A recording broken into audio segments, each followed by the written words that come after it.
I'm Sean Myers of the Westmoreland Sports Network, joined by the head coach of the Greensburg Salem baseball team, Anthony Manley, before their matchup in Class 3A. And first off, Anthony, congrats on getting to the playoffs. You get in as the third place team out of your section. You boast a winning record overall at 9-8. How did you evaluate how the regular season went for your team? Yeah, thanks. I appreciate it. It's always a good, accomplishment to get into the postseason. The season was interesting. We started with some adversity early on, losing our senior catcher for the year. We knew right out of the gate, we were behind there. So, we had some guys step up there, and it was just a roller coaster, up and down. We did some really good things early, and the pitching, the defense, the base running.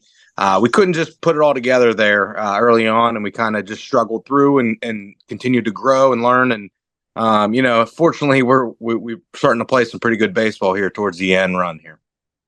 Yeah, you certainly did well at the end of the section, Blade. You swept your last two series, including a really big matchup against York, in which you knocked off the Cougars 2 straight. What did you see in terms of how the team got better late in the season as opposed to the start of the year? Yeah, I mean, just the bats were the biggest thing that stood out there.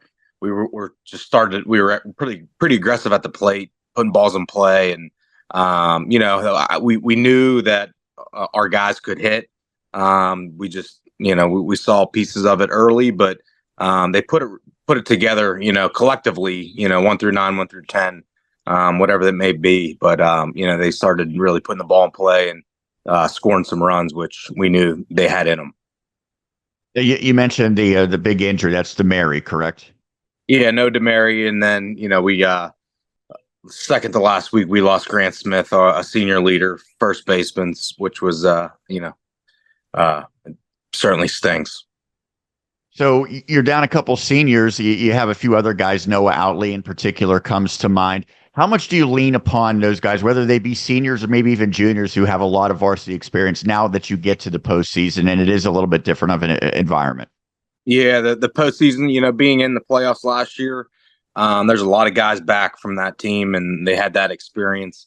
But we lean on other sports too. We have some hockey guys that, they were very successful and made runs in the Penguins Cup and in other sports. And so we're not new to playoff baseball and playoffs, events. And, they'll be ready.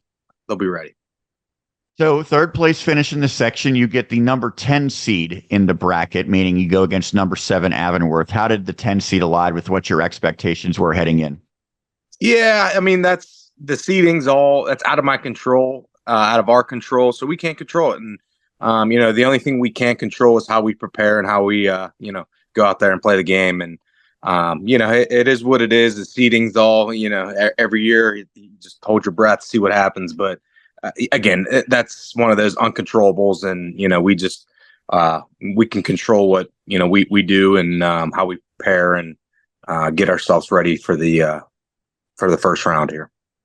So I know you're focused internally primarily, but you are going against a pretty solid Avonworth team as the number 7 seed. So what do the Antelopes, what challenges do they present, and ultimately what do you have to do to continue in this postseason?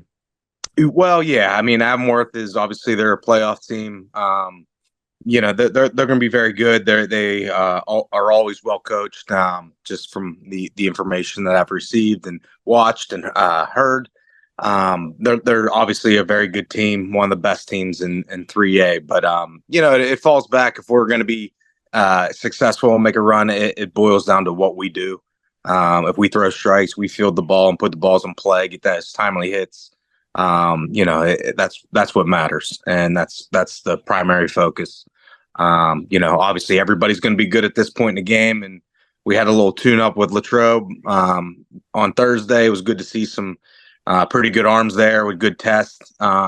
So we're in a good spot, and we're going to prepare tomorrow and get ready to go for Tuesday night. And so I know you're looking for your first postseason win as a head coach at Greensburg Salem, but certainly you had some success not too far away at GCC as the head man several years prior. Do you think back to that at all and think about what the recipe was to make a postseason run and how you can apply it to this team, albeit certainly a much different roster? Yeah, much different roster. It's always tough, it's good to have that, success. But man, it's winning that first game is so important. Once you win that first game, the confidence skyrockets. That's what I saw with the GCC boys. Again, different lineup that we had over there. But yeah, I mean, it's the confidence and, getting through that first game and, making a little run here. Lastly, every season, every team is unique. There's something different about each given squad in a year. What do you think about what comes to mind first when you think of the 2024 version of the Golden Lions?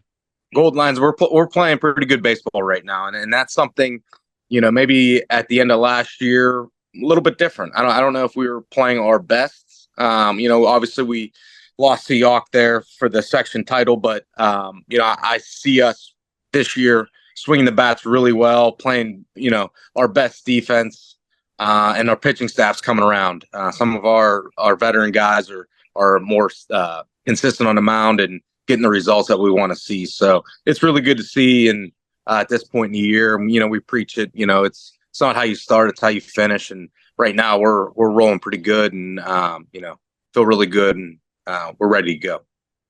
Hopefully, you can keep it rolling into the postseason and maybe even making a deep run. Anthony, thanks so much for doing this. Congrats on making the playoffs, and good luck. Thanks again.